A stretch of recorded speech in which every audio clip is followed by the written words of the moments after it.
Capitaine Silva. Officier médical, Chaplin. Sergent Yona, équipe support. C'est-à-dire qu'on tire et on interroge après. Mason, sergent d'artillerie, responsable puissance de feu avec Chaplin, soutien médical. Dante, spécialiste des armes lourdes. Je me balade jamais sans mon lance-roquette préféré.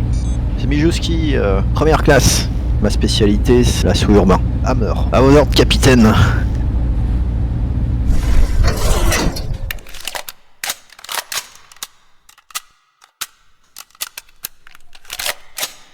Où vous allez vous aventurer ce soir? Vous noterez qu'en bas à droite, la carte est sponsorisée par la glorieuse Wallon du Corp. Encore cela. Alors, petite Madeleine de Proust. Donc, vous allez voir un petit ping en bas, normalement. Ici se trouve la station LV426, aussi connue sous le nom d'Aquéron. Juste à côté, donc ça c'est pour Alien 2. Juste à côté, vous trouvez la station de Sébastopol, qui est pour Alien Isolation. Vous avez un peu plus en haut à gauche, encore Point Station, qui est le point de départ de Chariot of the Gods. Et vous avez encore plus en haut à gauche Sutter's World, qui est le monde de destination de Chariot of the Gods. Et bien ce soir, nous allons jouer beaucoup plus loin, puisque je vous invite à vous rendre dans le haut de la carte, dans le cercle qu'on appelle Outer Veil, et précisément dans la petite branche bleue qui se trouve ici. D'accord. Donc pour ceux qui ont joué à Chariot of the Gods, vous avez commencé ici, et vous avez terminé ici. Et donc ce soir, on va jouer au centre de la carte, un petit peu en haut. Voilà. Donc Kruger 60, Fort Nebraska. Et juste à côté se trouve Cini A 61. Donc comme vous pouvez le voir, on est dans l'extrémité de la branche du territoire détenue par je crois que c'est l'Union des Amériques, et qui est cernée de toutes parts par l'Union l'UPP, qui est Union of People, bref, les communistos chinois. Voilà. Il doit y avoir sans doute le pénitencier d'Alien 3 quelque part, mais je l'ai pas retrouvé. Et bien, sur ces entrefaits, nous allons pouvoir commencer, puisque vous trouvez donc tous les 4, plus les 3 autres membres de l'escouade que je jouerai de façon un petit peu allégée, sur la lune Kruger 60, qu'on connaît aussi sous le nom d'Ariarchus. Donc c'est une colonie qui se trouve à proximité d'une géante bleue gazeuse. C'est un endroit qui est très froid, c'est une lune couverte de glace. Et on se retrouve alors que, c'est le début de matinée. Et vous vous retrouvez au pied levé, dans Fort Nebraska, à l'intérieur de la forteresse. Où, comme chaque matin, vous êtes debout et vous saluez la montée du drapeau. Et c'est pourquoi, Marines, je compte sur votre bravoure, je compte sur votre ténacité, je compte sur vos tripes pour pouvoir tenir cette colonie et repousser l'ennemi. Nous savons qu'ils vont venir en nombre. Mais nous sommes forts, nous sommes fiers, et je sais que chacun d'entre vous a au cœur les valeurs de l'Amérique, l'honneur de notre pays, la fierté d'appartenir à notre glorieuse nation. Bientôt, Ici, ce sera la guerre. Mais je sais que vous êtes prêts. Et je sais que vous me ferez honneur. Et que vous ferez honneur au pays. Rompez! Ces quelques mots prononcés par le responsable de la base, le colonel Myers, résonnent à l'intérieur du fort. Et alors qu'il retourne à son bureau à l'intérieur de la forteresse, chacun de vous relâche un petit peu sa position. Vous essayez un peu de vous réchauffer alors que vos membres sont engourdis par le froid. Et alors que vous vous apprêtez à retourner sur votre réfectoire, prendre une dose de café artificiel avant d'entamer vos tours de garde, une estafette vient vous chercher et vous convoque. C'est le Major Hatfield lui-même, un des gradés de la base, qui vous ordonne de le rejoindre un instant dans son bureau.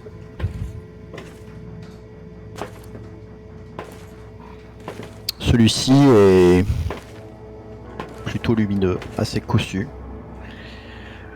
meublé avec un certain goût. Le Major Hatfield, vous le connaissez sans doute de réputation. On dit qu'il fait partie des Sin Eaters, des forces spéciales, une unité d'élite que peu connaissent, mais que de nombreuses rumeurs entourent.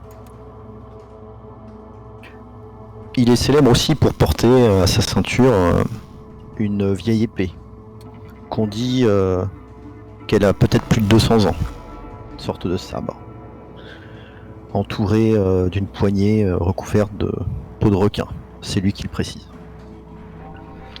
Vous savez aussi que ce vétéran a payé le prix de son engagement puisque il a perdu le bras droit au cours des affrontements il y a plusieurs dizaines d'années pendant les guerres du pétrole avec l'UPP.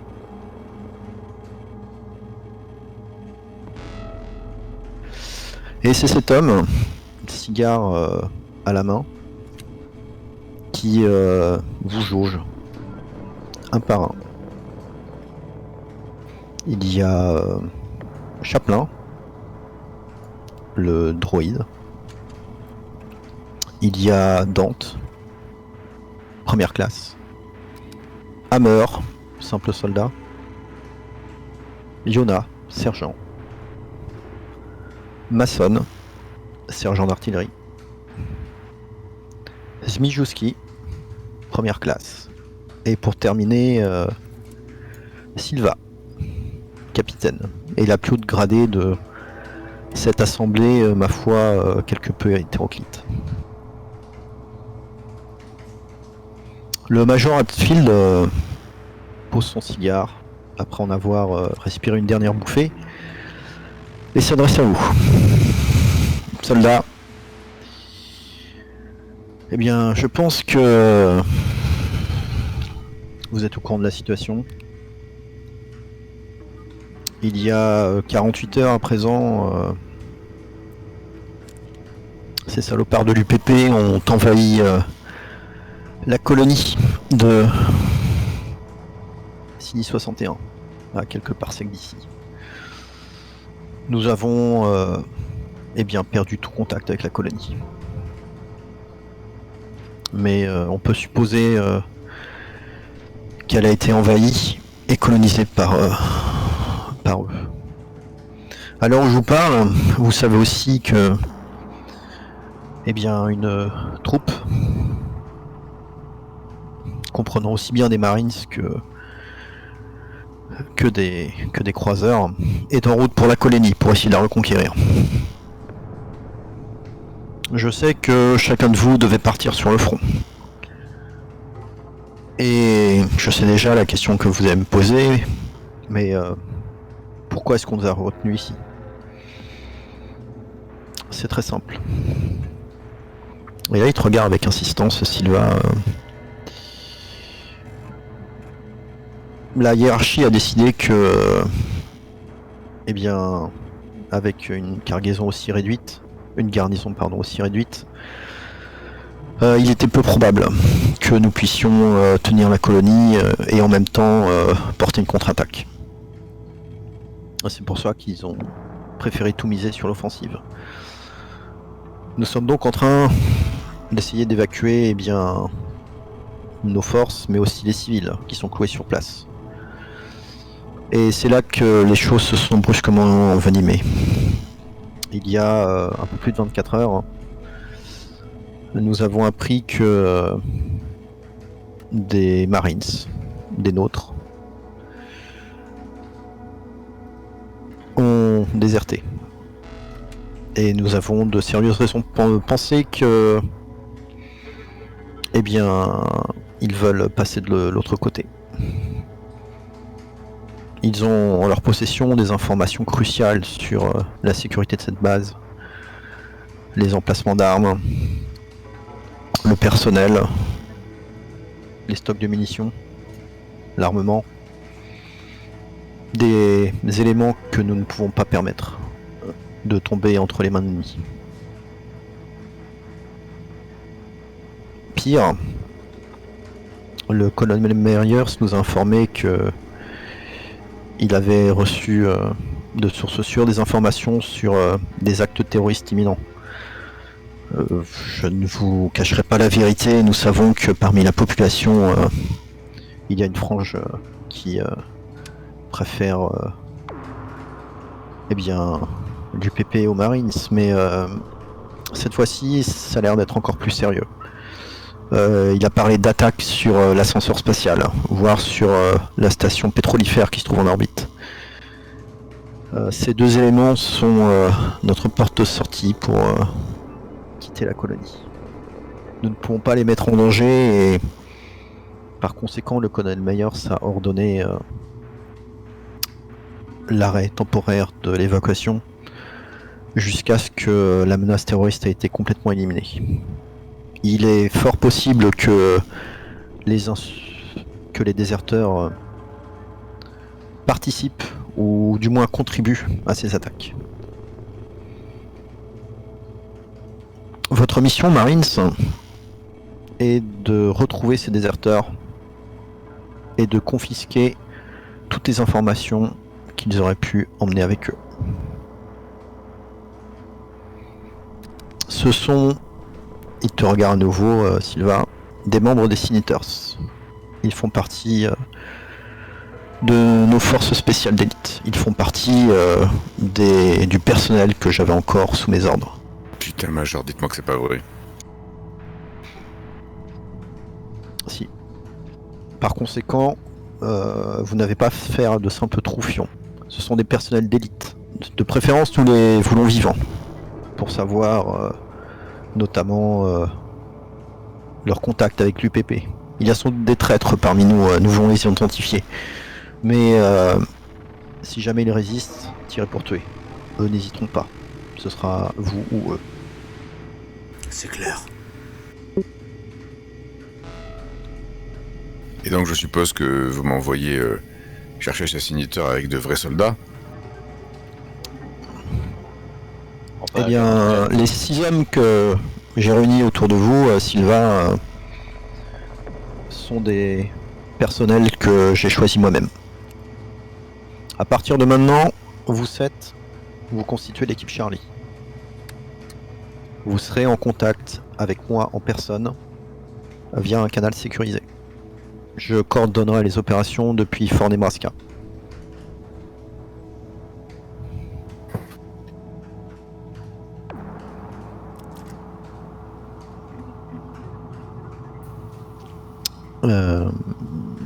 Très bien.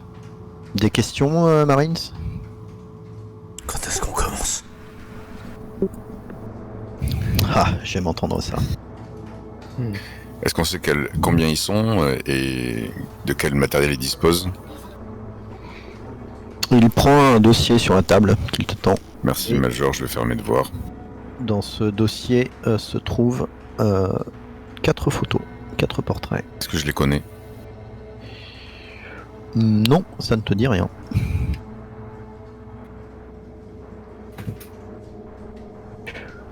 Le premier portrait, c'est Amelia Wojcik. Sergent est sans doute le leader des déserteurs.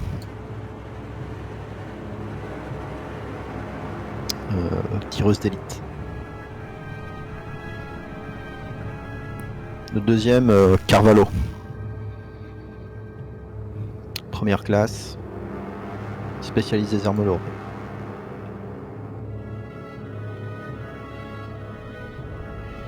La troisième, Jamie White. Caporal, elle aussi tireuse d'élite. L'un de nos meilleurs flingues dans les Signators.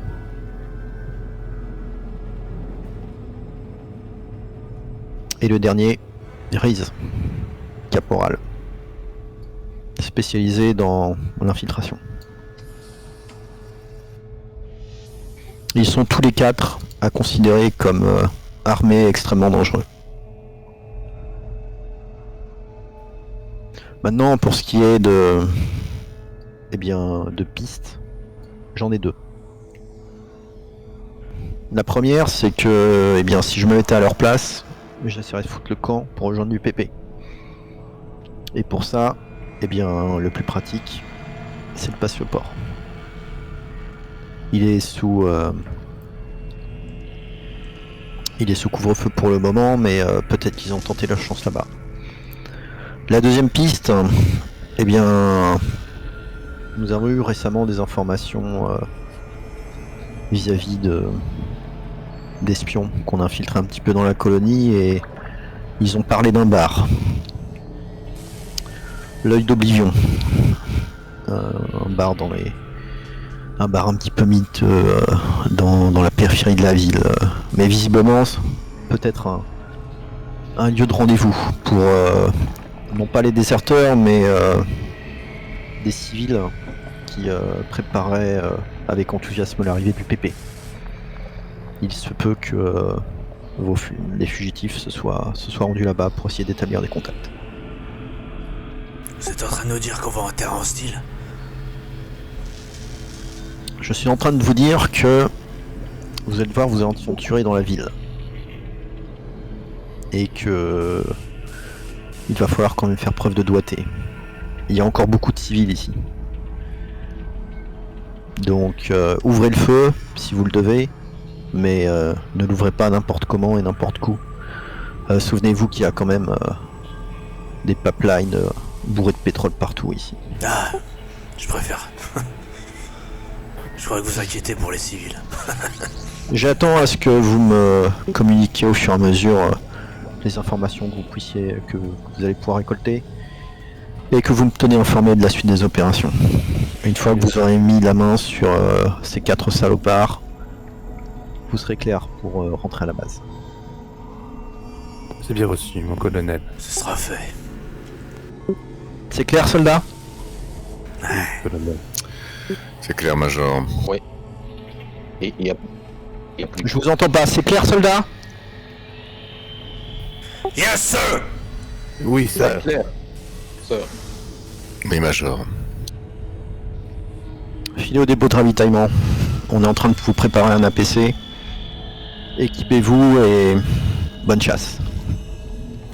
Et le Major Hatfield vous invite à sortir de son bureau et vous le voyez reprendre son cigare en consultant un autre dossier posé à côté de lui.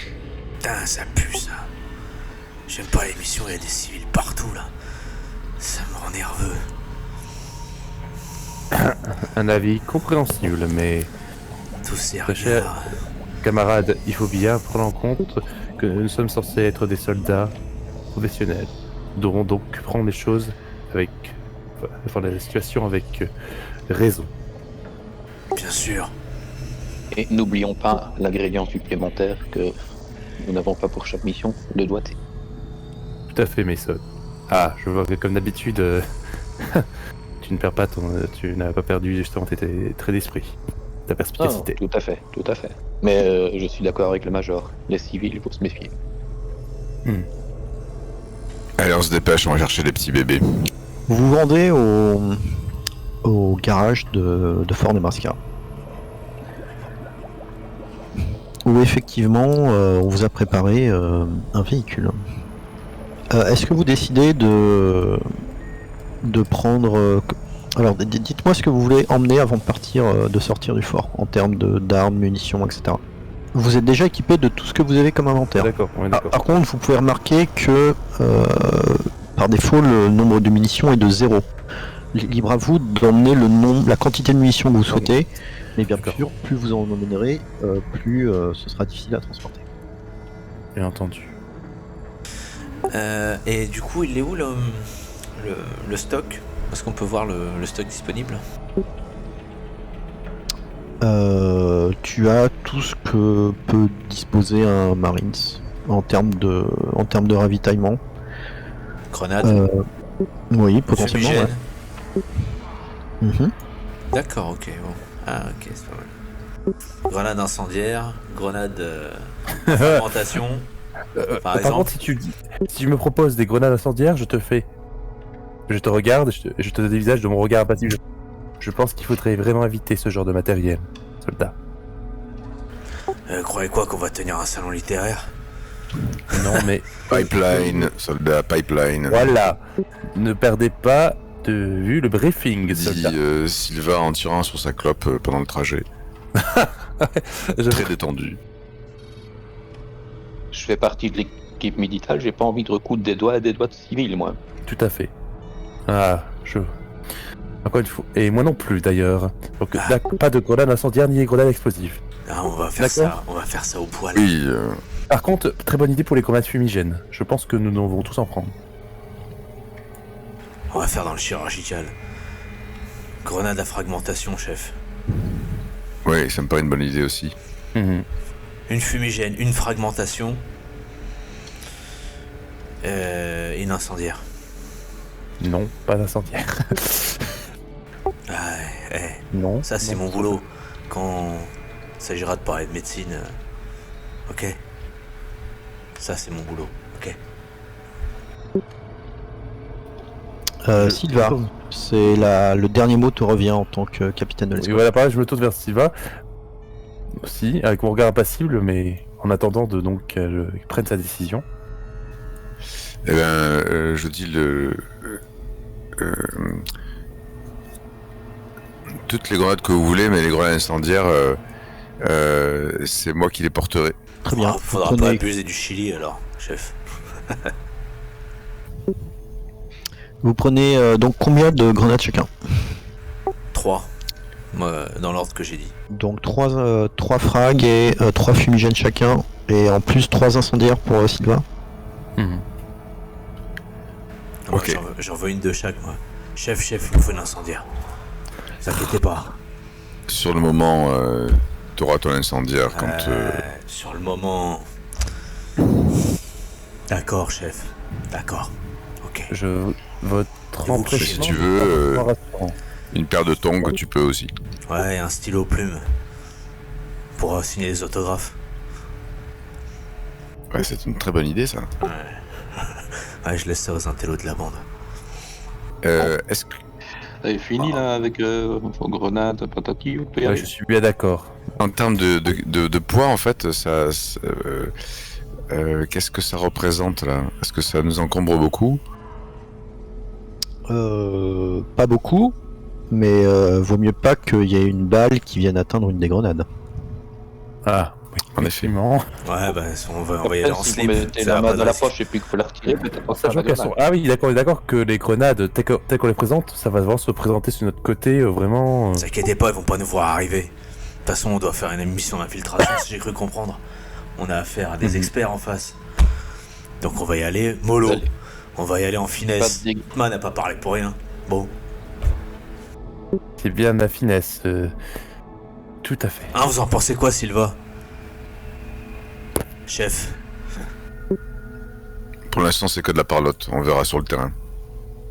Vous avez la possibilité de laisser une partie de votre équipement directement dans la PC. Masque Ah, à c'est gaz. bien, ça. Je veux un masque à gaz. Ah, attends, Oui, sans problème. Voilà, on va être sérieux alors. Il a raison, le boss. Ok, les grenades, le masque à gaz. Et les gilets pare-balles, surtout, n'oublions pas. C'est pour ceux qui n'en ont pas. Chaplin, tu peux récupérer une armure standard de Marines. D'accord. Qui pèse à peu près combien de kilos? Une bonne dizaine. Mais Dizaine. pour toi, ce n'est pas significatif en termes. D'accord, bon, ok, donc ouais, ça va mise à la marge. Ok, donc je prends l'armure. Les fusées éclairantes. Vous aurez tout ce genre d'équipement directement dans le PC à disposition. Pour tout ce qui est fusée éclairante, extincteur, etc. Est-ce qu'on n'a pas de traceurs? Ah, justement, quand Sylva pose cette question, je dis écoutez, j'ai bien cette machine. Vous savez, c'est le dernier appareil de la Voyante Compagnie pour le dernier tracker de mouvement, justement, le M314. Et vous avez suffisamment de batterie? Puis, vous pensez bien que la batterie est actuellement complètement chargée. Non, Vous mais des connaissez- batteries de rechange. Ah, pardon, excusez-moi. Concernant la rechange.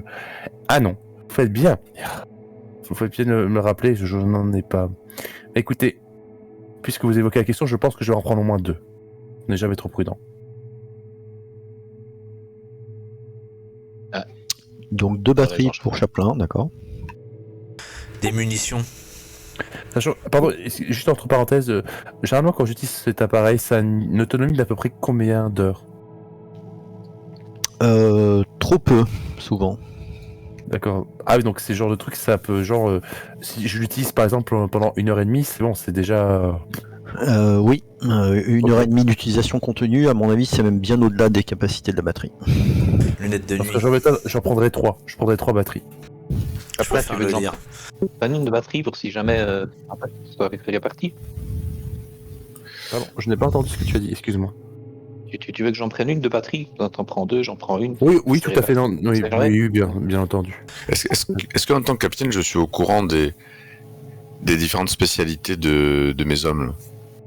Bah, Bien, j'espère je pense que il est logique que tu prennes le temps, comme tu ne les connais pas, de discuter un petit peu de chacun Ouais. d'eux pour que bien ça va être justement l'occasion pour eux de présenter leurs points forts. J'aurais dit, écoutez, je vous connais pas, mais visiblement, on m'a sorti de mon unité pour me mettre avec des soldats que j'espère que vous n'êtes pas de la bleusaille. Quelle est votre spécialité? Du coup, je vais m'avancer vers toi. Capitaine, je suis donc l'officier Chaplin. Donc, officier médical. Voilà. Donc, à votre service. Et également, je suis, Ok, tout bib. je suis occupé également de la coordination, justement, de l'équipe. Voilà, et la gestion du matériel. Je précise que vous pouvez immédiatement distinguer que Chaplin est un androïde et pas un humain. Ah, d'accord. Est-ce que je dois me décrire aussi physiquement, éventuellement? Expliquez-moi, Chaplin, coordination de l'équipe, qu'est-ce que vous entendez par là? Par exemple, tout ce qui concerne vraiment la gestion logistique matérielle, voilà, ce genre de choses. Ah, d'accord. Ouais, je travaille avec lui en fait, moi. Moi, Tout à fait. c'était Mason, sergent d'artillerie pour vous servir, capitaine. Voilà, également responsable puissance de feu avec Chaplin, soutien médical, coordination des objectifs de terrain et tout. Vous voyez, Arme lourde et technicien? technicien à mesure. Ouais. Je Arme préfère, lourde, tout ce qui est vous maîtrisez quoi? Je maîtrise quoi? Un peu de tout. Je suis dans la main. Je peux. Qu'est-ce qu'on a comme... Qu'est-ce que vous emportez comme gros bébé? Comme gros bébé. Bah écoutez. En fait, tu vois, je moi-même, cherche par à savoir ce que exemple, t'as comme arme, en fait. Ouais, moi j'ai un M41. J'ai un lance-grenade. Bon, j'ai un petit couteau qui me sert de temps en temps. Lance-grenade, d'accord. J'ai un lance-flamme, là, une unité d'incinération. Et j'ai le pistolet de service classique. J'ai toujours ça sur moi, ou en tout cas pas très loin de moi.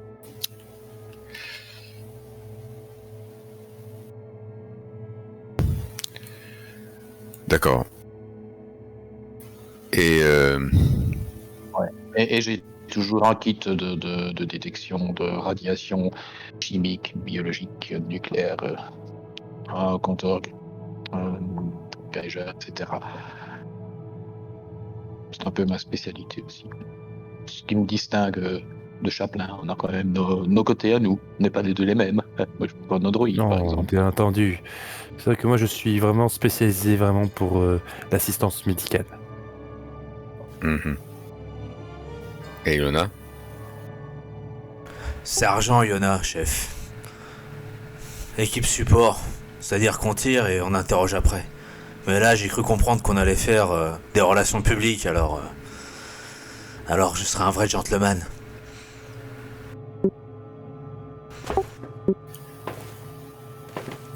Ok, donc un rôle à gâchette, est-ce que vous êtes un tireur d'élite aussi? Ouais, en général, je préfère voir mes cibles de près pour éviter de faire des bavures. Pas trop. C'est vrai qu'en face, apparemment, il y a 2 tireuses. C'est ça? 2 tireuses d'élite. Va falloir qu'on fasse gaffe, chef. C'est ça. Va falloir qu'on fasse gaffe, putain. Faudra pas qu'on se fasse repérer. D'ailleurs, je pense que ça sera nos cibles prioritaires. Ce que j'en pense, moi. Cible prioritaire. Le soldat suivant qui se présente, le 5e membre de l'escouade, c'est Dante. Une jeune femme qui a visiblement pas trop la langue dans sa poche. À vos ordres, capitaine. Dante, spécialiste des armes lourdes. Elle te montre son dos et te dit je me balade jamais sans mon lance-roquette préféré. Une philosophe, ça. Eh ben, je crois que l'OPP va aller ramasser du pétrole à la pipette. Ah bah, si vous avez besoin de bousiller des murs, des bunkers, des tanks, je pense qu'on m'a recruté pour ça. Et moi, chef, c'est Mijouski, première classe. Moi, je suis un peu l'homme à tout faire, mais plutôt contact. Détecteur de mouvement, lance-flamme. Moi, ma spécialité, c'est l'assaut urbain. Donc, si jamais ces salopards se planquent dans des maisons ou dans des souterrains, vous pourrez compter sur moi pour les déloger. J'aime bien, lui. Et qu'est-ce que je veux dire? Est-ce que Silva peut se dire qu'au niveau matériel, c'est ils ont peuvent dire, elle oublie rien en termes comment dire, de matériel classique pour une mission de track. Bah, t'aurais même tendance à penser que c'est Trop, trop en fait. Ça va rester dans le véhicule, quoi. À toi de décider ce qui reste dans le véhicule ou pas. Mais Ouais. effectivement, une mission d'enquête au sein de la ville avec un lance-roquette, ça va être compliqué. Le dernier à se présenter, c'est quelqu'un de très jeune. Hammer. À vos ordres, capitaine. Moi aussi j'ai mes passions. Vous voyez qu'il sort un couteau de combat du côté de sa cuisse et qui commence à lécher la lame. Ouais, ça c'est mon jouet préféré. Eh bien, on va bien s'entendre. Aussi pistolet de service, grenade et bien sûr mon gros bébé. Et là il décroche de son dos ce qui semble être une mitrailleuse M56 à 2. Mitrailleuse à détection intelligente. Alors, moi, ça me paraît pas étrange qu'on nous envoie faire une mission d'enquête, mais qu'on a au moins 3 spécialistes des armes lourdes. Ah, Ouais, c'est clair, c'est pas le FBI, hein. J'avoue que là, ce niveau infiltration, Bon, on va dire que c'est de l'infiltration en milieu compliqué. Ouais, on va dire ça. On prépare déjà les accros. Disons que effectivement, si vous allez voir des civils avec ce genre d'équipement, au mieux ils auront peur, au pire ils risquent de très mal le prendre en fait. Vous savez qu'une bonne partie des colons ont été chauffés à blanc, que certains soutiennent ouvertement l'UPP, et que arriver avec autant de bardas serait un petit peu comme ajouter une bonne dose d'huile sur le feu. Ouais, mais chef, Un peu de déclaration de guerre. Ouais. là je comprends pas, chef. Attends, on y va en infiltration, on dit qu'on est entouré d'ennemis, on a visiblement une équipe qu'on est censé déloger et plus ou moins prendre vivant, et ça ressemble à la mission impossible votre truc. On a même pas une couverture. Et pourtant, c'est la mission. Journaliste, une équipe médicale, je sais pas moi, un truc. Écoutez, vous pouvez rester chez vous avec vos petits chaussons, votre plateau de télé, et puis on vous téléphonera quand on arrive. Non, mais c'est pas ce que je voulais dire, chef. Attendez, vous comprenez mal. Mais un minimum de préparation, je sais pas moi. Après, c'est vrai, je suis pas agent secret, hein.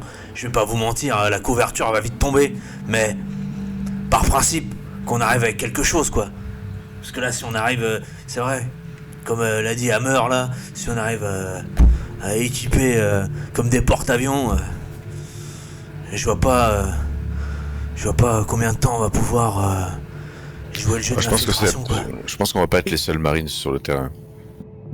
Et ça me paraît très étrange quand on tombe sur les inhibiteurs d'entrée de jeu. Eh ben, foutez-nous des Ça va bien uniformes se planquer. de l'UPP alors. Non? Quitte à s'infiltrer, autant y aller jusqu'au bout. Trop dangereux. Ou alors deux d'entre nous vont jouer les prisonniers. On est censé... est-ce on est censé en fait débarquer où on le sait ça déjà ou pas? Le Major Hatfield vous a donné 2 pistes. Le spatioport et un espèce de bar un peu miteux dans la périphérie qui s'appelle l'œil de l'Oblivion. Sachant que ce qui serait entre guillemets le plus discret, ça serait comme le bar, visiblement. Et c'est fréquenté, les deux endroits sont fréquentés par des Marines ou on sera les seuls? Il y a des Marines au spatioport, ça c'est sûr, puisqu'ils sont justement en train de monter la garde et d'essayer de contenir les colons qui tentent de fuir la colonie par tous les moyens. Ah oui, donc Pour le bar, vous ne savez pas, mais vu qu'une invasion semble être imminente, toutes les permissions ont été annulées et il y a peu de chances pour que vous rencontriez des Marines dans un bar à l'heure actuelle. Et d'ailleurs, Mais c'est ouais. peut-être aussi pour cette raison qu'on vous fournit de l'armement lourd, c'est qu'on considère que il est possible que vous soyez appelé au front pendant même votre mission en fait. D'accord. Et bien donc, je vais retenir l'idée d'Ilona et on va demander des habits de civils. Très bien. Par contre, je serai au feu, chef. Pour la grenade incendiaire, j'insiste. Je serai devant, je serai tout seul. Tout seul. Le moment venu, Ilona, le moment venu. C'est Ilona ou Iona? Yona, chef. Iona. Le moment venu, sergent, le moment venu. Ok. Mais pour moi, c'est bon. C'est Très bon pour bien, les mines, capitaine. hein. Pour les mines de proximité, le C4 ou pas, MJ? Le taser, lacrymo. Alors, mine de proximité C4, non, il n'y en a pas à disposition. Taser et lacrymo, pourquoi pas. Vous pouvez prendre quelques outils, on va dire, non létaux. D'accord. Lunettes de nuit. Ouais, c'est ce que j'ai pensé éventuellement des gilets à rouge. Ouais, c'est possible. Parce que ça serait con qu'on se retrouve dans le noir et qu'on ait plus que nos yeux pour pleurer. Alors, thermique non, parce que c'est des équipements qui sont souvent trop lumineux, mais infrarouge, oui, c'est possible. Je vous ai également assigné un nombre de chargeurs par personne, sachant que la PC contient également une réserve substantielle de munitions en tout genre, et qui vous permettra de vous réapprovisionner. Vous avez de quoi réapprovisionner l'ensemble des armes que vous détenez. D'accord.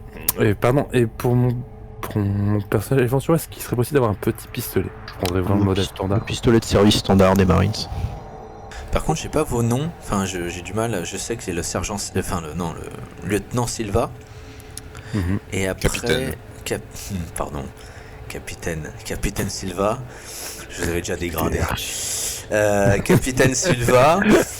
Moi, c'est un sergent Yona. Est-ce qu'on pourrait le marquer dans le chat, histoire qu'on le... Parce qu'au début, Bien on va sûr. avoir du Donc, mal. par contre, j'ai C'est pas la vu première classe, Yona? Non. Il est marrant. Hein. On va voir ce que ça donne. Gazon. Voilà, par contre, mon personnage, du coup, c'est le Major Chaplin. Donc, par contre, c'est pour ça que je préfère te le dire. Normalement, je pense que je suis au-dessus de toi en termes de grade. Je crois. Tout à fait, je vous avais mis la hiérarchie. C'est bien ce qui me semblait. Non, mais je dis ça parce qu'il faut qu'on fasse attention à ça. Pour le respect, quand même, de la hiérarchie, tout ça. Attendez. Donc, dans Vous êtes l'ordre, tous- c'est capitaine, donc Silva, puis Chaplin, puis sergent, puis Yona, puis Mason. Ce qui veut dire que nos 3 compagnons, logiquement, en fait, Ils sont sont sous. sous nos ordres. On est d'accord. Tout à fait. Hammer est un simple soldat. Et Simeshki et Gantz sont des soldats première classe. Donc effectivement, ils sont en bas de la hiérarchie comparé à vous. Ce sera à vous du coup de me dire si en cours de votre expédition, vous souhaitez qu'ils vous accompagnent ou les laisser dans la PC par exemple. Et ça me semble pas étrange moi non plus que, enfin, il y a une raison pour laquelle on met des premières classes pour aller essayer de capturer des soldats d'élite. Ou c'est parce il manque de soldats? Eh bien, l'un et l'autre, tu sais que une force de contre-attaque assez importante est en route pour la colonie qui a été envahie il y a quelques jours. Tu sais qu'au passage, en fait, une bonne partie des soldats stationnés sur Fort Nebraska ont été réquisitionnés. Donc c'est peut-être qu'il y a effectivement un manque de soldats. Maintenant, encore une fois, le grade ne fait pas forcément l'expérience au combat. En effet. Et ne connaissant pas ces hommes, mais sachant qu'ils ont été sélectionnés par le Major Hatfield lui-même, tu te dis que ce n'est pas le genre d'homme à envoyer en mission spéciale n'importe qui. Mais qu'il a sans doute accès à des informations que tu n'as pas. Très bien, donc vous équipez la PC. Et eh bien, les portes de Fort Nebraska s'ouvrent. Donc, par rapport à la carte, vous êtes tout au centre. Centre, d'accord. Le spatioport se trouve tout au sud. Et l'œil de l'Oblivion se trouve également au sud. D'accord. Ah, donc logiquement, nous pouvons passer par ce bar avant de passer au spatioport. Eh bien, du coup, quelle sera votre destination, capitaine? Bah, du coup, je vais Enfin, faire part de Il y la... a le Alors, juste une précision, c'est que vous avez effectivement 2 pistes, mais rien ne vous empêche d'aller voir ailleurs dans la colonie. Hein. Vous savez que notamment, par exemple, il y a un bureau des marshals à quelques kilomètres. Ils peuvent avoir aussi des renseignements intéressants sur ce qui est en train de se passer en ce moment, même si vous doutez qu'ils sont sans doute débordés par les émeutes et les pillages qui secouent la colonie depuis quelques jours. le Major Redfield nous a parlé du spatioport d'abord, donc spatioport.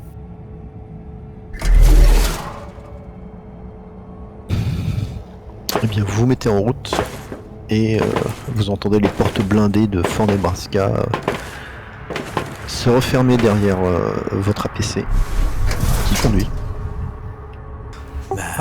Je pense que c'est moi. Sergent Yona.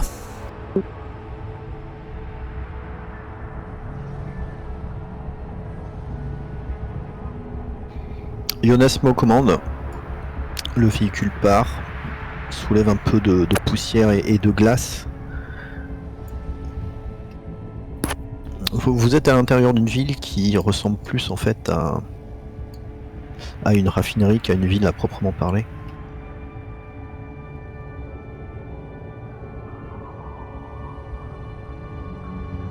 Quelque chose qui serait un peu comme ça.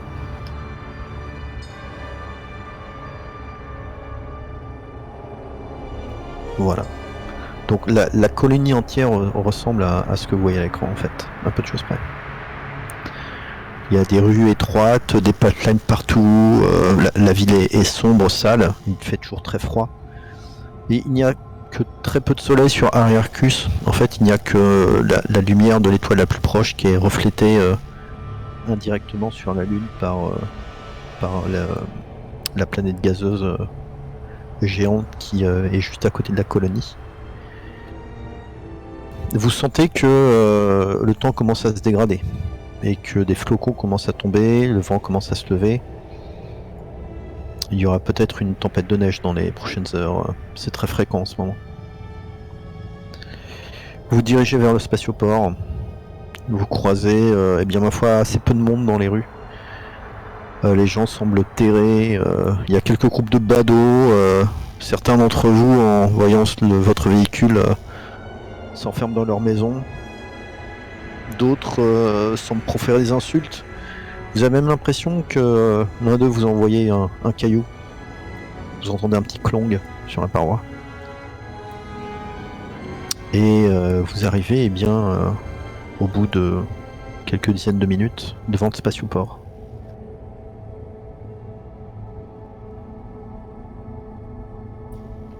À l'entrée se trouve un détachement de Marines.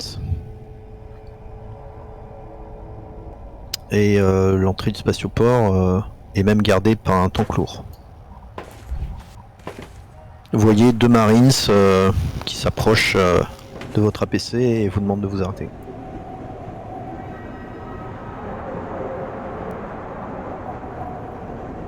Oui, soldats, qu'est-ce qu'on peut faire pour vous?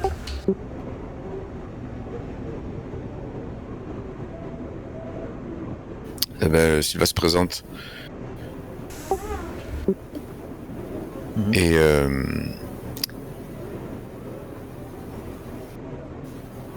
on est comment dire, on est d'accord, on est juste devant le spatioport là. Vous êtes à cet endroit. Vous voyez qu'en fait une sorte de barricade a été établie et qu'une sorte de palissade de fortune a été établie tout le long du spatioport. C'est un amas de planches de métal activement dressées et parfois soudées ou boulonnées, avec au-dessus ce qui ressemblerait à du barbelé en fait. Vous voyez d'ailleurs que de temps en temps, à proximité de la palissade, se trouvent des troupeaux de badauds en train de brandir des pancartes, de crier des insultes. Beaucoup de civils visiblement très agités. Sylvain va lui donner son nom et son grade et va lui dire que on est en mission et on va rentrer dans le spatioport. Très bien. Tu regardes ta carte, il passe un appel dans son communicateur. Reçoit une réponse. Tout est en règle. Vous avez le feu vert. Mais faites attention aux civils qui sont là-dedans. Ils sont chauffés à blanc. On a déjà eu plusieurs bagarres. On espère vraiment que l'évacuation va continuer parce que ça risque de déraper quoi. Ne vous inquiétez pas, on a tous une formation à la gestion de conflits. Merci du conseil, Ouais. Marine. Vous trouverez d'autres gars à nous à l'intérieur en train de monter la garde. Il y en a du doigté. Vous voyez que fait un geste et les portes de la barricade commencent à s'écarter pour vous laisser passer. Voilà, on y est.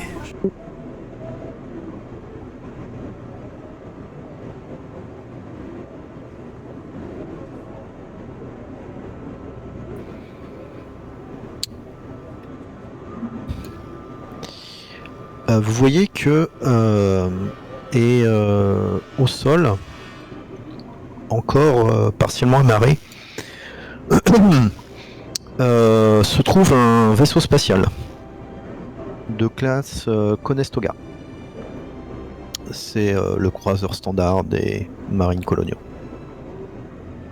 Il se trouve sur la plus grande partie on va dire la piste d'atterrissage la plus grande. Ici. Et vous pouvez lire son nom sur la coque, le monigame. Vous voyez aussi que un peu de lumière s'échappe du hangar 01 ici.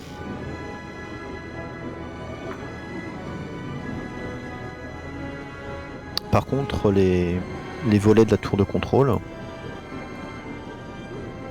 qui se trouvent, je crois, à cet endroit, eux sont fermés.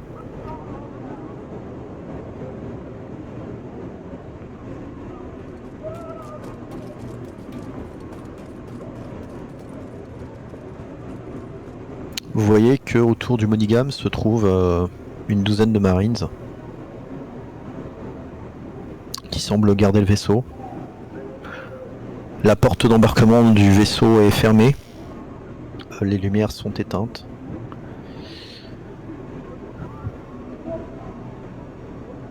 Et pour ce qui est des autres pistes d'atterrissage, il semble vide, à l'exception de la piste d'atterrissage B,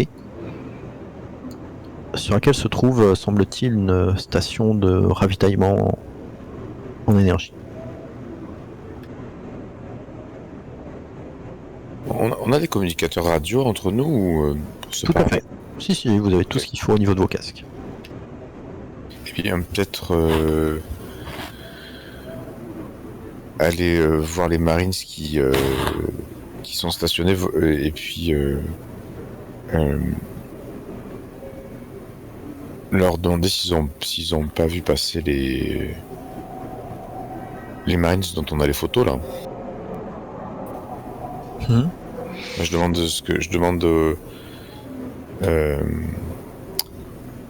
donc aux trois autres ce qu'ils en pensent. Ça peut se faire, capitaine. Je D'abord, casse sous ta tête.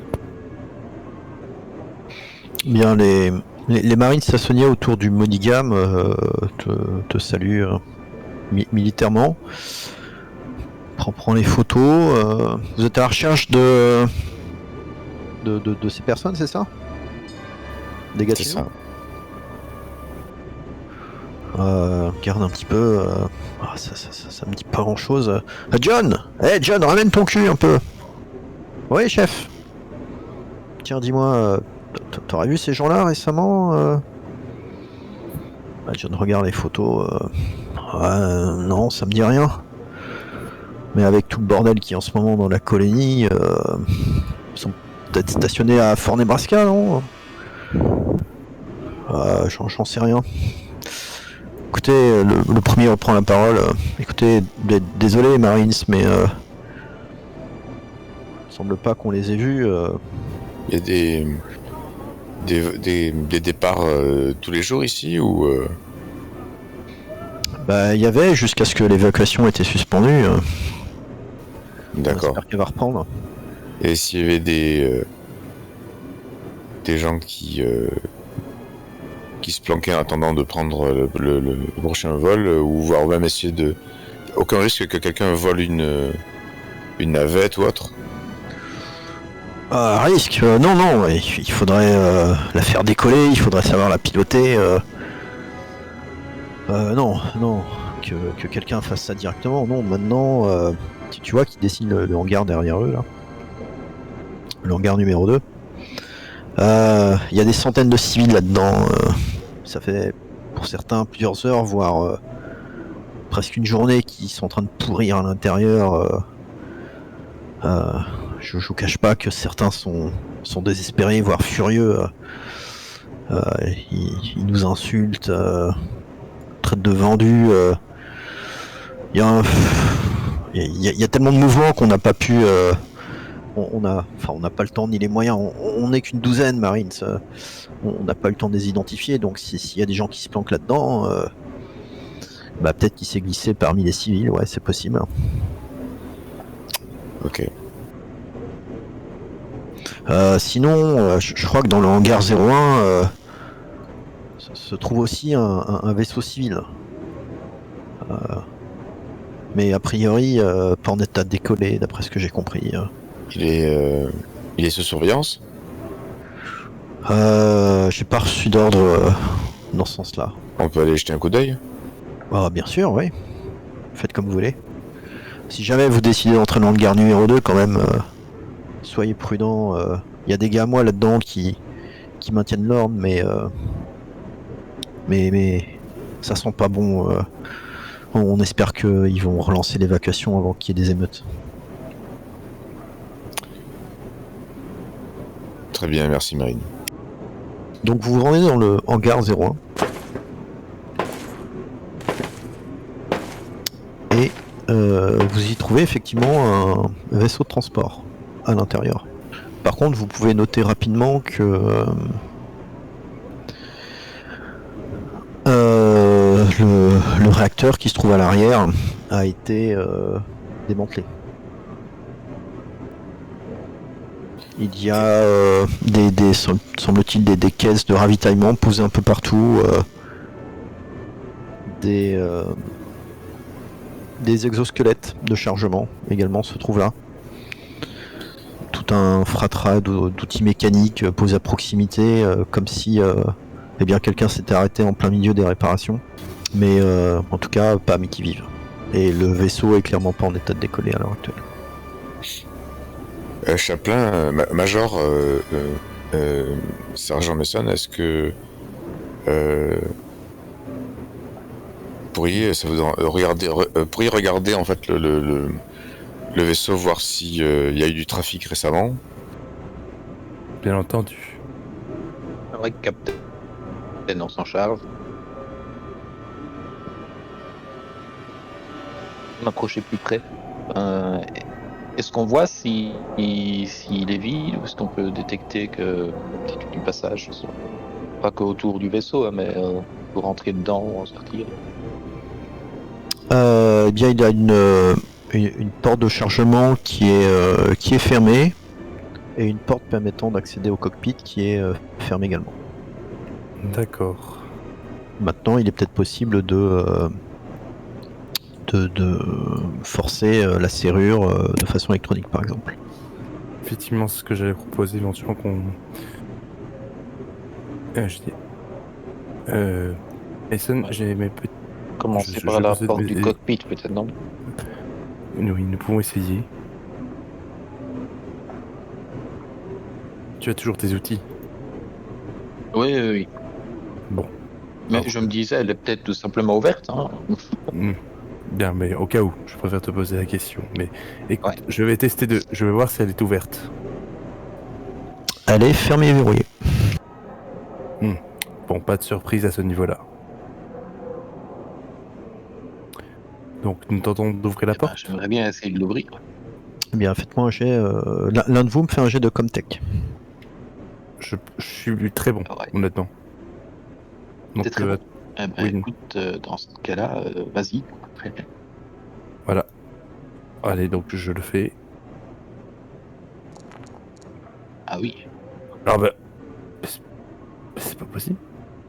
Eh bien, malheureusement, tu passes quelques minutes à essayer de déchiffrer le code d'accès à la serrure, mais tes efforts sont vains, et tu te rends compte que eh bien, tu as par inadvertance grillé les composants électroniques permettant l'ouverture de la porte. Tu vois quelques étincelles et un peu de fumée qui s'échappe de l'appareil, et malheureusement tu penses que tu ne pourras pas essayer une deuxième fois. Bon. Écoute... On va aller par l'autre côté, hein, on va essayer. Désolé, ça je arrive. suis... Non, j'ai bien vu, mais il y a dû avoir. J'ai observé, tout était fait dans les règles de l'art. Je sais pas ce qui s'est passé. Il y a un petit problème avec le vaisseau. Bon. Donc C'est tu peut-être veux pour ça qu'il est essayer ici, d'ailleurs. Ouais, elle va essayer la essayer. porte de chargement. Hein. Eh bien, c'est un peu le même système. C'est un boîtier électronique qui permet de commander depuis l'extérieur en fait l'ouverture ou non de la porte. Mhm. Donc vous pouvez me refaire un jet de Comtech si l'un de vous veut essayer de le hacker. Passe Alors pour moi tout. je suis moins bon, je suis moins bon, je suis sûr Tu que me fais quand même confiance malgré mon... Oui, parce que Bon. moi c'est plus à distance, moi je vais la défoncer. Mais, allons-y avec du doigté qu'on a dit vous. Je vais essayer d'être plus prudent cette fois-ci. Bon, c'est un peu mieux. Eh bien, cette fois, Chaplin, le code ne te résiste pas. Et après quelques manipulations et quelques coups d'épingle et de fer à souder, vous entendez un claquement, des bruits de vérin qui commencent à s'actionner et la porte de chargement qui commence lentement à descendre. Il commence à me plaire celui-là. On a bien fait de prendre des littéraires.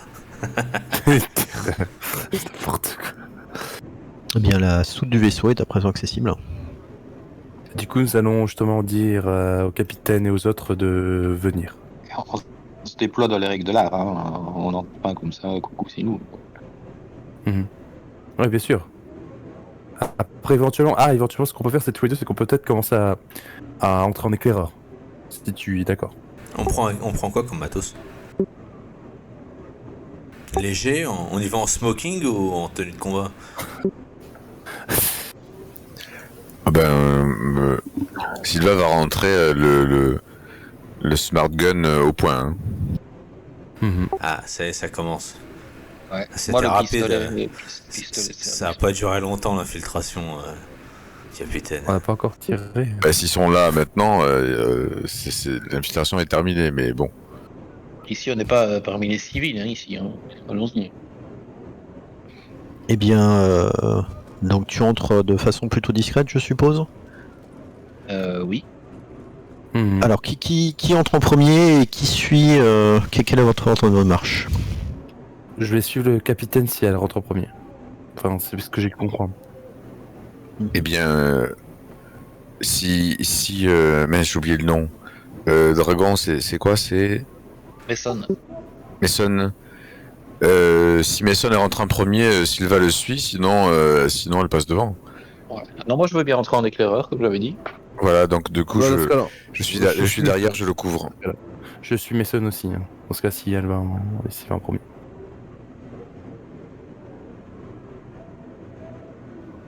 Très bien, vous entrez prudemment, l'arme à la main, dans la soute. Vous voyez qu'elle est complètement noire. Et au moment où vous commencez à avancer, des lumières commencent à s'allumer de façon automatisée. Et vous voyez qu'une bonne partie de la soute a déjà été chargée. Les caisses que vous aviez vues à l'extérieur ont été marquées, placées au bon endroit, scellées. Vous n'entendez pas de bruit. Il ne semble pas y avoir de traces de vie à bord en tout cas.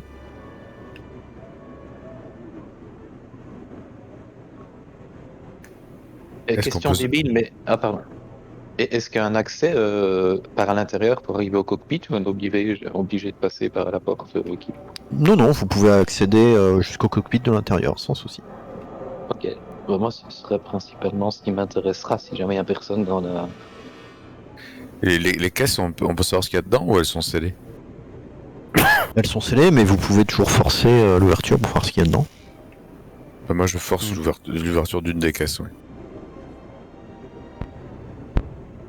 Eh bien, dedans, tu peux voir ce qui ressemble à des matériaux de chantier.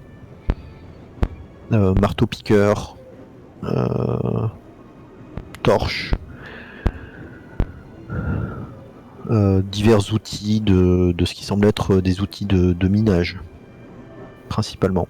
Ou de... J'ai perdu le mot. De recherche, on va dire, sur tout ce qui aurait trait à la roche. Mais en gros, vous arrivez à déterminer qu'en fait, il s'agit d'outils utilisés par visiblement du personnel qui chercherait par exemple du pétrole, des prospecteurs. D'accord. Rien en tout cas qui vous paraît anormal. Et on peut voir si ce matériel a été récemment utilisé ou s'il est là depuis longtemps. Difficile à dire. En tout cas, il n'y a pas spécialement de poussière qui s'est déposée, donc tu peux penser que effectivement, la cargaison a commencé à être intégrée au vaisseau de façon récente, peut-être 1 jour, 2 jours grand maximum. Alors, si je parviens à aller jusqu'au cockpit, j'aimerais voir si dans la mémoire, hein, il n'y a pas si on peut voir d'où arrive ce vaisseau et s'il y a déjà un plan pour quand il partira.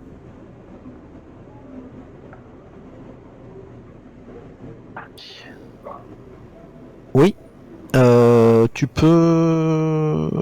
consultes les journaux de bord, qui ne sont pas protégés de façon particulière. Tu peux apprendre plusieurs choses. Tu peux apprendre qu'il s'agit d'un vaisseau de transport civil qui s'appelle le HMS Magpie, que son capitaine semble s'appeler Eddie, et que visiblement le capitaine est en attente de façon plus ou moins désespérée d'une équipe de réparation et de provisions qui semble-t-il sont non seulement requis pour pouvoir faire décoller le vaisseau, mais apparemment bloqués quelque part en orbite. Oui. Tu vois pourquoi ils ont besoin de tout ça pour aller où? Eh bien, visiblement pour se rendre dans une station spatiale qui se trouve un peu plus à l'intérieur du système stellaire de votre pays, tout simplement. Okay. Ça semble être des marchands. Hein. Oui. Tu vois dans son journal aussi qu'elle attend désespérément et qu'elle trépigne un peu d'impatience envers ce couvre-feu qui, pour l'instant, empêche le personnel dont elle a besoin de descendre jusqu'à la surface pour pouvoir réparer son fichu réacteur. Tu vois aussi une dernière ligne où elle mentionne que n'ayant rien d'autre de mieux à faire, elle a décidé de s'envoyer quelques bouteilles au bar le plus proche. Est-ce qu'il y a une photo d'accréditation, etc. Si on va au bar, si on... Pas de photo, non. Bon, je sais pas si quelqu'un m'a accompagné, sinon je fais part de ces infos. J'ai trouvé le capitaine Sylvain. Moi, je t'aurais accompagné, mais oui, effectivement, on pourra... ça sera partagé avec tout le monde. Ah, je surveille l'entrée. Est-ce que vous faites faire quelque chose d'autre dans ce vaisseau, dans ce hangar? Autour du vaisseau, il n'y a rien qui nous semble anormal. Il n'y a pas de... À parler, tu dis qu'il y avait des casses un peu éparpillées partout. Il n'y a pas quelque chose qui semble plus en ordre que le reste. Fais-moi un petit jet d'observation. Et pas des mecs planqués. Bon, pareil, moi je vais surveiller parce que je m'étais mis à l'entrée pour surveiller, mais je vais regarder un peu le hangar aussi si j'entends pas un bruit ou pas des gens planqués. Fais-moi un jet d'observation également.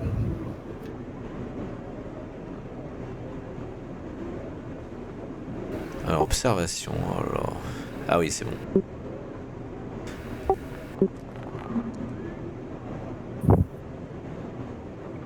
Ah bah j'ai... Ah oui, c'est le premier qui compte, c'est le premier. Bien là comme l'autre, vous ne voyez rien de particulier en fait, si ce n'est le désordre et le fait qu'effectivement le vaisseau est dans un état un petit peu pitoyable, mais il n'y a rien d'autre qui vous interpelle.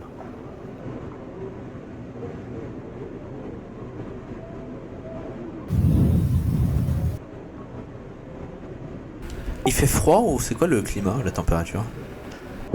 Il fait à peu près moins 10 degrés. Ah oui, moins dans le hangar où vous êtes, puisque le hangar est à l'abri et un petit peu chauffé, mais l'extérieur il fait moins 10. Donc quand vous sortez de votre APC, voilà, vous avez en plus de votre armure de Marines, vous avez un équipement divers adapté. Moi, je serais envie d'aller au hangar 2 pour interroger les Marines qui ont peut-être repéré un des 4 déserteurs. Des suggestions? Moi, j'ai une petite question que je me pose, parce que vu qu'on évacue, etc., est-ce que c'est la raison pour laquelle il n'y a qu'un seul vaisseau? Et en plus, il n'y a pas l'air d'avoir beaucoup de hangars. On peut mettre combien de vaisseaux dans un hangar? Pour un spatioport, c'est un peu peu, non? On ne devrait pas s'attendre à plus. C'est une question que tu poses à moi ou à RP? Non, je demande aux collègues. Je pense. Alors, moi du coup j'ai une question pour le MJ, pour répondre à Dragon, à Mason. Les pads AED, c'est pas ça comment dire, les pads de décollage? Alors c'est effectivement ça, et les hangars sont effectivement, il n'y en a que 2, de taille plus réduite, mais ils servent principalement en fait de façon temporaire, soit pour charger et décharger des vaisseaux, qui ont des contenus un petit peu sensibles, soit quand des vaisseaux ont besoin d'être réparés en fait. Mais l'essentiel des décollages et des atterrissages s'effectue à l'extérieur sur les 5 pistes disponibles. Ce n'est pas quelque chose d'étrange, hein. La plupart des spatioports ont un nombre réduit d'endroits où on peut réparer les vaisseaux. Tout simplement parce que c'est pas leur vocation première en fait. Et l'évacuation a commencé quand? D'après ce que- Avant que oui. le vaisseau. D'après ce que... Ouais. Excuse-moi. Oui, vas-y, finis, désolé. Ah non, je t'ai interrompu. C'était juste pour savoir si le vaisseau qu'on vient d'inspecter était arrivé là-bas alors que l'évacuation avait déjà commencé ou pas. Vous ne savez pas particulièrement, mais ce n'est pas le premier à se poser puis décoller pour pouvoir évacuer les civils depuis quelques jours, ça c'est sûr. Et on peut penser que celui-là, d'après les journaux qu'on a lus, est-ce qu'il va servir à ça? Parce que j'avais l'impression, mais j'ai peut-être mal compris, qu'il embarquait du matériel, mais pas nécessairement d'autres civils pour évacuer, quoi. Comme s'il faisait, comme s'il n'y avait pas d'évacuation, quoi. Tu vois, comme s'il venait. Ouais. Ouais. Tu parles du vaisseau qui est stationné à l'extérieur ou du vaisseau qui est dans le hangar? Non, du vaisseau dans le hangar. A priori, lui est plus prévu pour pouvoir embarquer du matériel que des personnes. Ouais. Et on voit qu'avec tout le matériel de la soute, il n'y aurait pas de place pour des personnes. Enfin, ça semble logique. Il y aura peut-être de la place, mais tu vas pas stocker des dizaines ou des centaines de personnes, ça c'est sûr. Ouais. Non. Enfin, du moins si tu veux qu'elle survive au voyage, quoi. Ouais, bah oui. Surtout que si c'est un voyage de longue durée, ça veut dire que il sera nécessaire de passer par des caissons d'hibernation. Et à l'intérieur du vaisseau, vous n'en avez vu qu'une poignée en fait. Ça, même, ce qui me semblait bizarre, c'est qu'on ait autorisé l'atterrissage de ce vaisseau-là en pleine procédure d'évacuation. Quoi. Ça devait... C'est juste ça. Ça se trouve, on fait des idées, et puis c'est tout. Peut-être que le capitaine a reçu un laissez-passer pour une raison X ou Y, tu ne sais pas. C'est possible. Ça te paraît effectivement un petit peu curieux, mais c'est pas forcément... Enfin, l'évacuation de la colonie ne comprend pas que du personnel. Il y a aussi certaines quantités de matériel évacué, et puis comme l'évacuation va quand même se poursuivre, est censée se poursuivre sur plusieurs jours, voire plusieurs semaines, il faut quand même qu'il y ait un minimum de commerce qui continue à fonctionner pendant ce temps-là, pour que les gens ne meurent pas de faim, quoi. Bah, si à l'Oblivion on trouve Eddie, on lui demandera, hein. Pas vrai, Chaplin.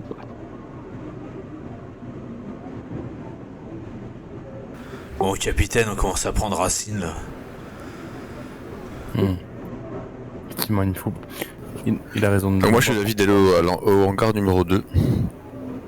Si vous avez fini de votre inspection, à moins que vous ayez d'autres suggestions, on bouge.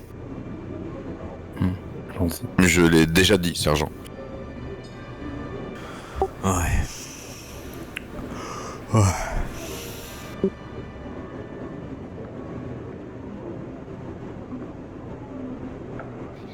Vous vous rendez donc au hangar numéro 2. Les Marines qui sont à l'extérieur vous saluent, vous laissent entrer. Et là, vous vous rendez compte que, eh bien, par rapport à l'extérieur, il y a une différence nette. C'est qu'il fait chaud dans le hangar numéro 2. Il fait vraiment chaud. D'une part à cause du chauffage, mais bien sûr, et surtout à cause des centaines de personnes qui sont entassées dans le hangar. Il y a beaucoup de bruit, des cris, des pleurs. Vous voyez des gens qui sont visiblement désespérés, d'autres attonnes, d'autres furieux. La plupart sont vêtus de lourds manteaux, de capuches qui leur couvrent le visage et qui leur servent pour certains de matelas. Vous voyez dans un coin du hangar un sergent accompagné par 8 marines. À leur côté se trouve un peu plus loin à l'extérieur un APC comme le vôtre, et vous voyez que les marines sont quand même lourdement armés de mitrailleuses. Ils semblent essayer de surveiller la foule, mais vous voyez qu'ils sont assez nerveux et essaient de contrôler leur essaient de se contrôler, essaient aussi de ne pas donner prise aux insultes qui fusent des fois de la foule en leur direction. Oui, qui vous regarde un petit peu arriver avec curiosité. Le sergent s'approche de vous. Oui, Marines, vous venez nous relever? Absolument pas. Est-ce que vous avez vu ces hommes récemment? Montrez-moi ça. Il regarde les photos attentivement une par une.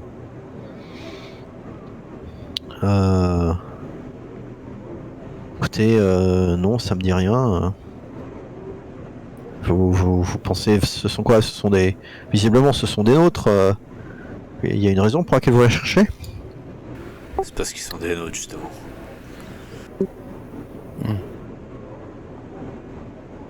Ouais, ils courent certainement un grand danger. Il faudrait qu'on leur mette la main dessus rapidement. Ouais, je comprends. Mais écoutez, il montre d'un geste la foule derrière lui. Écoutez, là, on a juste des civils, des pauvres gus qui attendent désespérément que d'embarquer sur le Monigam pour pouvoir foutre le camp. Alors, je suis honnête avec vous, capitaine. On n'a pas vérifié l'identité de chacun. La situation est plutôt tendue et on est bien armés, mais ils sont nombreux et puis ça reste des civils, quoi. On peut pas tirer dans le tas comme ça. Et on sait que on sait que les gars, les salopards de l'UPP se ramènent et on a vraiment hâte que. Enfin, vous voyez, nous, on est prêts à se battre, mais servir de nurse aux civils. C'est pas trop notre truc, quoi. On n'est pas de la police, on est des putains de marines. Écoutez, libre à vous de jeter un œil parmi les gens qui sont là. Faites quand même attention. Il y en a peut-être certains qui pourraient être armés. Que faites-vous? Ok, mais puisque ça n'a rien donné,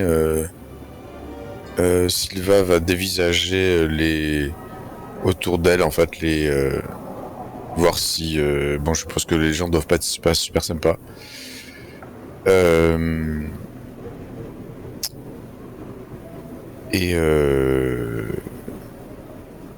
Et puis... ouais, ouais, voir si par hasard elle repérait pas quelqu'un qui la regarde aussi dans la foule. Mm-hmm. Est-ce que tu lances le reste de l'escouade tu demandes au reste de l'escouade de faire la même chose ou pas? Ouais. Ok. Faites-moi chacun un jet d'observation, s'il vous plaît. D'accord. Vous pensez qu'il y en a un d'entre eux qui serait glissé dans les civils? Ah, c'est ce que sous-entendait le lieutenant, mais bon, ça coûte rien de... Effectivement, on fait preuve de prudence. On a l'œil ce soir. Effectivement. Vous parcourez en fait les allées constituées de cet amas d'humains. Certains sont debout, d'autres assis, d'autres allongés. Difficile de repérer, la plupart sont encapuchonnés ou emmitouflés dans des vêtements pour essayer de se réchauffer malgré la chaleur ambiante.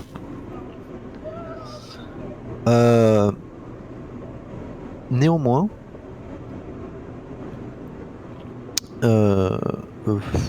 eh bien, tout d'abord, Mason, tu vois une silhouette qui se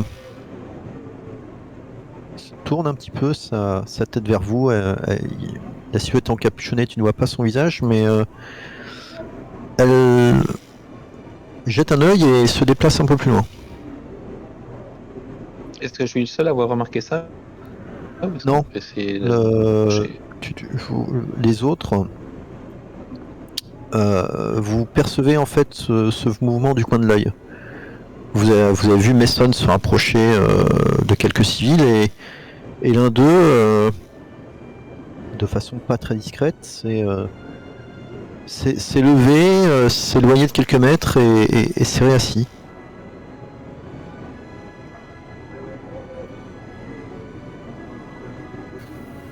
Bah, je vais demander Moi, je vais faire comme si de rien n'était, mais je le garde à l'œil et si quelqu'un peut aller par derrière. en quadrille. On l'encercle à chaque. On peut naviguer au milieu de la foule, nous ou pas? Oui, c'est pas très évident puisqu'il n'y a pas de délimitation, il n'y a pas de table, c'est vraiment imaginez une sorte de gymnase encombré de gens assis ou couchés. D'accord, ouais. Vous pouvez avancer lentement, mais vous pouvez avancer effectivement.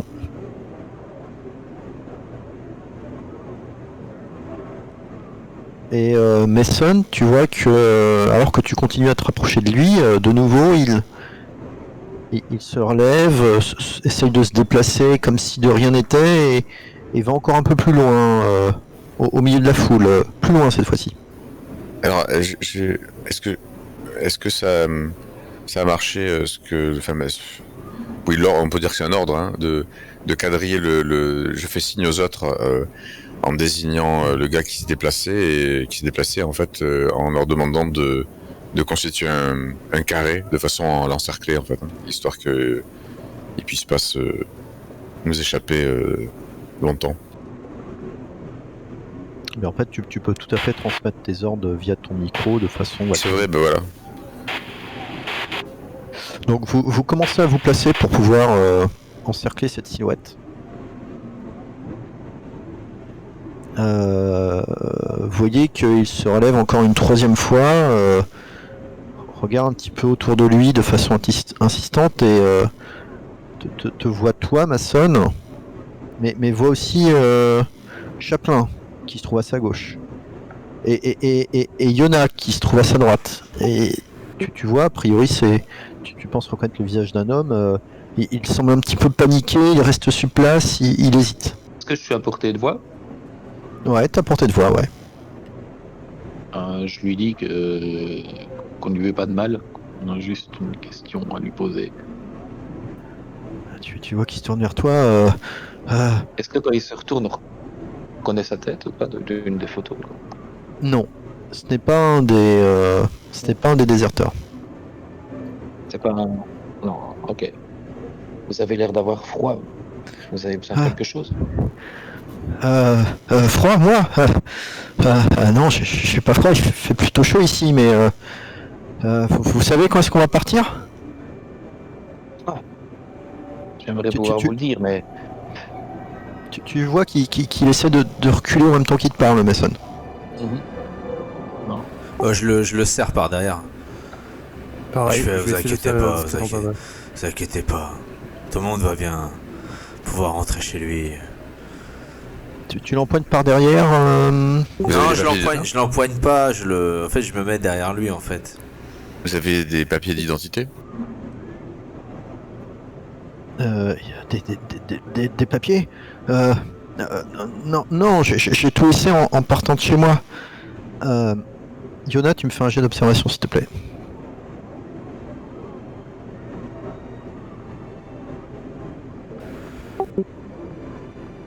Il va me piquer mon arme, c'est ça?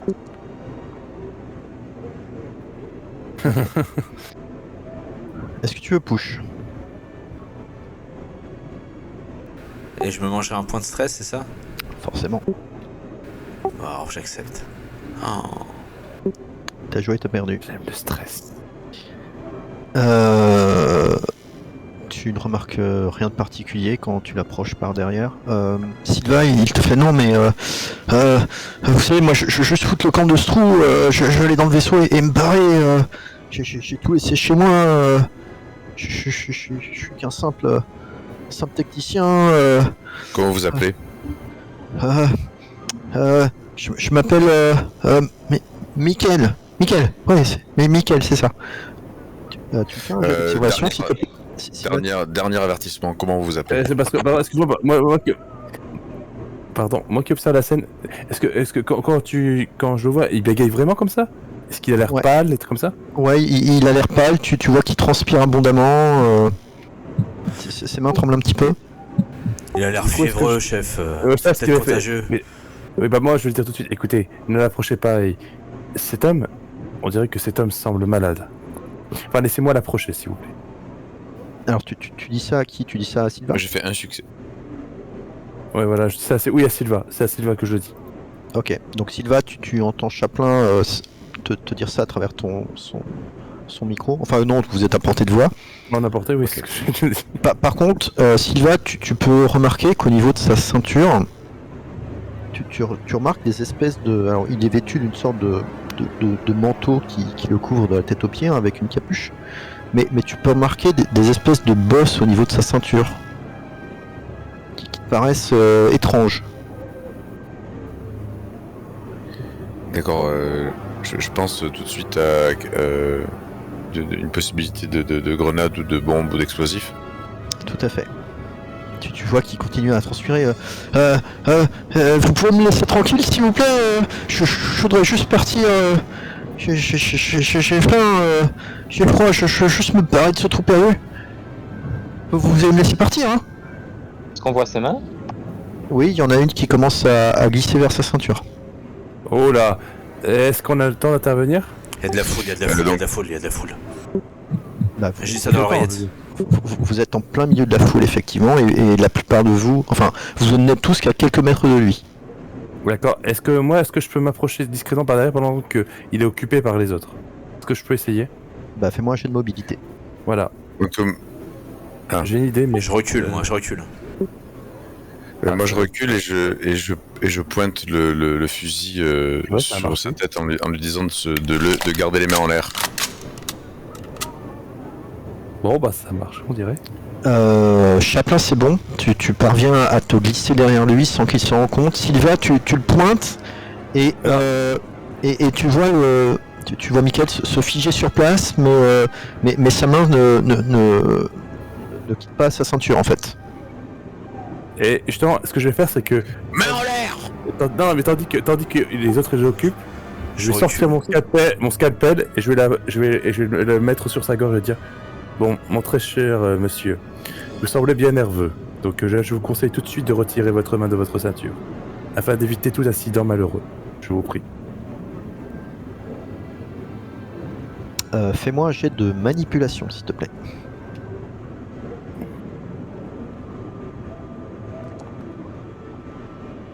Non. Ok. Tu peux push? Non, Bah, je peux pas. c'est un Android, il peut pas push. Tu peux pas. Ah d'accord. oui. Sylvain, tu braques avec ton arme. Tu vois que derrière Chaplin vient lui mettre son scalpel sous la gorge. Et tu vois sa main qui se dirige vers sa ceinture. T'as une seconde pour réagir.